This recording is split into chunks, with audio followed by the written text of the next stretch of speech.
BNP ওই গুলশানে তারেক রহমানের কার্যালয়ের সামনে নাকি শত শত নেতা কর্মীদের ভিড়। কেউ দেখা করতে পারছেন, কেউ পারছেন না, কেউ 2 ঘন্টা 3 ঘন্টা 4 ঘন্টা বসে থাকে, ডাক পড়ে না। মানে এলাহি কারবার। শক্তিশালী এক এক নেতার নেতৃত্বে যদি কমিটি করা হতো, যে সেখানে যারা অন্যান্য প্রার্থী তাদেরকে বোঝায়, আপনি অ্যাকশন নিলেন, কি লাভ হলো? আপনার সাংগঠনিক পদ নেই, কিন্তু সে বিএনপি মনা, তাকে আপনি কি বহিষ্কার করবেন? সে স্বতন্ত্র হিসেবে দাঁড়ায় গেল, ভোট তো কাটা যাবে আপনার। আপনি ব্যবস্থা নিতে পারবেন তার উপরেই, যে আপনার দল করে, একেবারে সরাসরি সাংগঠনিক যার পদ আছে।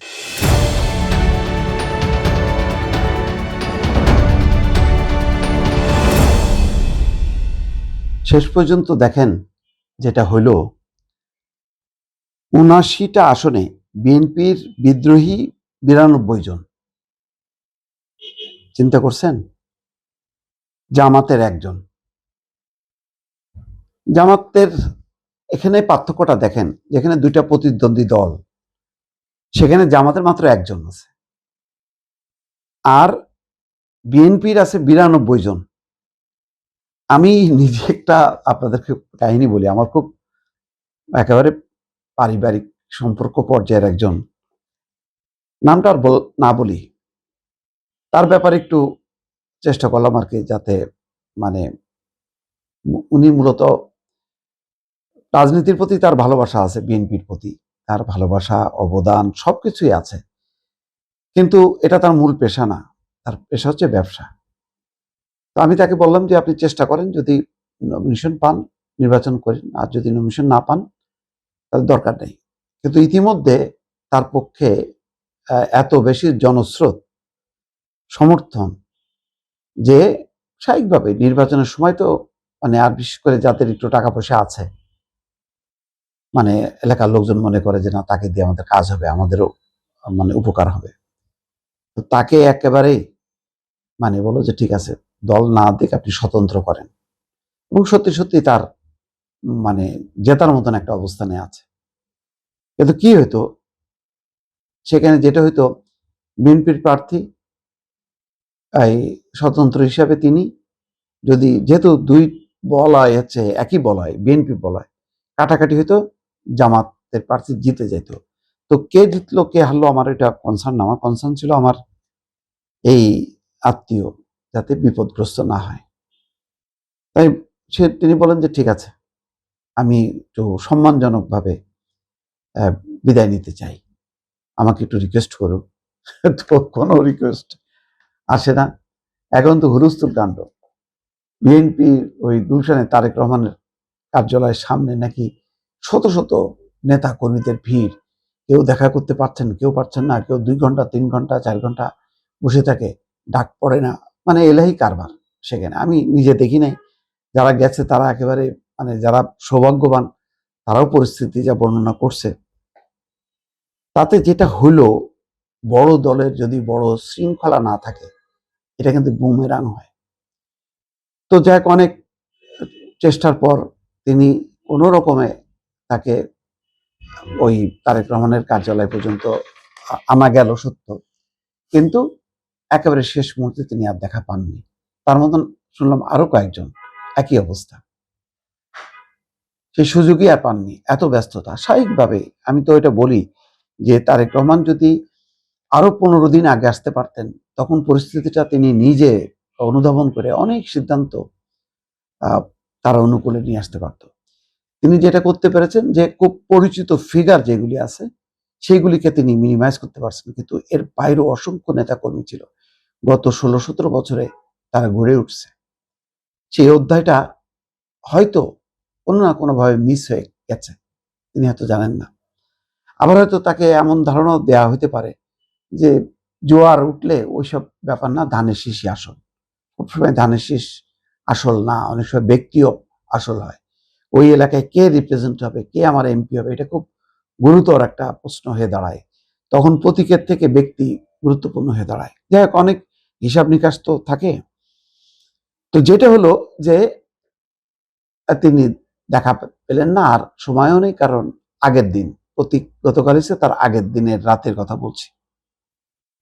তারপর তাকে বললাম যে আপনি প্রত্যাহার করেন, যে কোনো পরিস্থিতি হোক। বলে যে আমার সারা জীবনের জন্য রাজনীতি শেষ হবে। শেষ হবে না, কোনো কিছুই শেষ হবে না, কারণ রাজনীতিতে শেষ বলে কোনো কথা নেই। যাক, তিনি আমার অনুরোধ রাখলেন, কিন্তু সেখানে যে সেই পরিস্থিতির মধ্যেই পড়লেন। শত শত মানুষ তাকে ঘেরাও করলো। তাকে উদ্ধার করার জন্য স্থানীয় বিএনপির নেতারা চেষ্টা চালালেন, লাভ হয়নি। উনি বেরোতে পারলেন না। পরে ভিডিও কনফারেন্সের মাধ্যমে রিটার্নিং কর্মকর্তার কাছে তিনি প্রত্যাহার করলেন। আমি শুধু এই একটার কথা বললাম, যেটা আমি নিজে প্রত্যক্ষদর্শী, জাস্ট একান্ত ব্যক্তিগত সম্পর্কের কারণে আমি এইটুক পর্যন্ত ওনার জন্য করছি। কারণ ওনার স্ত্রী আমার যেহেতু বোন একেবারেই, তো তার অনুরোধ আমি উপেক্ষা করতে পারিনি। নতুবা রাজনৈতিক কার্যক্রমে বিএনপি, জামাত হোক, আওয়ামী লীগ হোক, এগুলির ব্যাপারে আমার আগ্রহ নেই। আমার মোট কথা একটাই কথা, ভালো নির্বাচন হবে, ভালো দল ক্ষমতায় থাকবে, ভালো কর্মসূচি থাকবে, তাহলেই আমার উপকার। আমার কারোর শরণাপন্ন হওয়ার দরকার নেই, কারোর কাছ থেকে বিশেষ সুবিধা নেওয়ার দরকার নেই। আমি আমার কাজটা যাতে চালাই যেতে পারি, সেই পরিবেশের একটা দেশ দরকার আমার।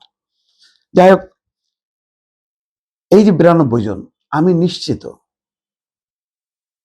বিএনপি যদি মানে তাদের তো সাংগঠনিক সম্পাদকরা আছে, বিভিন্ন জায়গায় ভাগ ভাগ করা আছে, কিন্তু আমার মনে হয় না সেটা খুব এফেক্টিভ কিছু হয়েছে।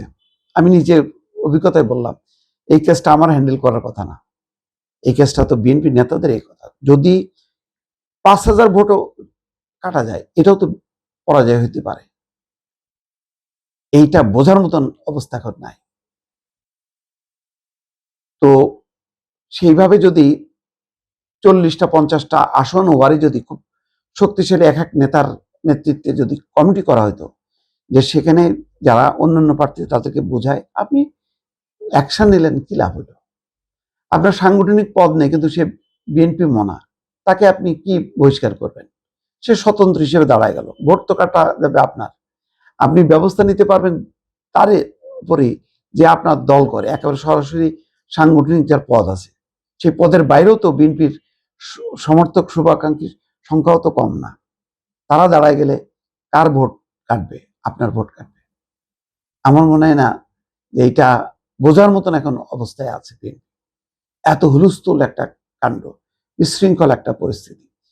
যেটা ভাগ ভাগ করে নিয়ে যদি নেতারা দায়িত্ব নিয়ে সেটা যদি প্রেজেন্ট করতেন দলের চেয়ারম্যানের কাছে, এবং চেয়ারম্যান যদি সবাইকে শেষ মুহূর্তে, এই যে 92 জন দাঁড়ায় গেল, তাদেরকে ডাকলে যদি ডেকে কথা বলতেন, এখান থেকে আমার বিশ্বাস অর্ধেকের উপর তারা ছেড়ে দিত তারেক রহমানের মুখের কথায়। কারণ আমার কাছে মনে আছে তো তারেক রহমানের একটা বক্তব্যের কথা, কি বলছিল মনে আছে? আবার মনে করাই দিই। তিনি একটা উদাহরণ দিছিলেন যে এক বিচারকের কাছে 2 মা গেল সন্তানকে নিয়ে, দুজনই বলল যে এটা আমার সন্তান। বিচারক বলল যে তাহলে সন্তানকে কেটে ভাগ করে দিই, দুজন নিয়ে যান, কাটলে মারা যাবে, এটা তো জানে দুইজনই।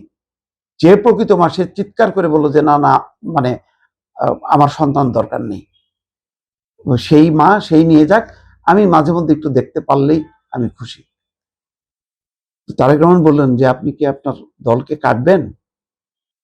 এইরকম আরো জানি তার কাছে চমৎকার চমৎকার উদাহরণ আছে। যে বেগম খালেদা জিয়ার কথা বলছে, সে আপনাদেরকে ছেড়ে যাননি, সে আপনাদের জন্যই রয়ে গেছেন। তিনি ইচ্ছা করলে অনেক আগেই যে লন্ডনে আমার সঙ্গে আরামে বসবাস করতে পারতেন শেষ সময়। তো তার জন্য সে যদি এত ত্যাগ করতে পারে, আপনারা পারবেন না? তো এই কথাগুলি বললে আমি জানি বিএনপি যারা করে তাদের মধ্যে আবেগের অংশটা 80 ভাগ, যুক্তি 20 ভাগ। আবেগ আপ্লুত হতো এবং অর্ধেকের উপর প্রার্থী প্রত্যাহার করে নিত। বলা কি যায় এই 92 জন বিদ্রোহীর কারণে কয়টা আসন ছুটে যেতে পারে? এখনো বলবো যে প্রতীকে নাম থাকুক, কিন্তু এই বিদ্রোহী সবাইকে নিয়ে তারেক রহমানের বসা উচিত, তাদেরকে অনুরোধ করা উচিত যে ঠিক আছে, মানে এই ব্যস্ততার কারণে আমি সামাল দিতে পারিনি, দল সামাল দিতে পারিনি, অনেকগুলো অনাকাঙ্ক্ষিত পরিস্থিতি সামাল দিতে হয়েছে আমাকে। আপনারা দয়া করে বসে যান এবং আপনারা করেন। আমি জানি না এই পরামর্শটা আমার দেওয়া উচিত হলো কিনা। ভালো থাকবেন। আল্লাহ হাফেজ।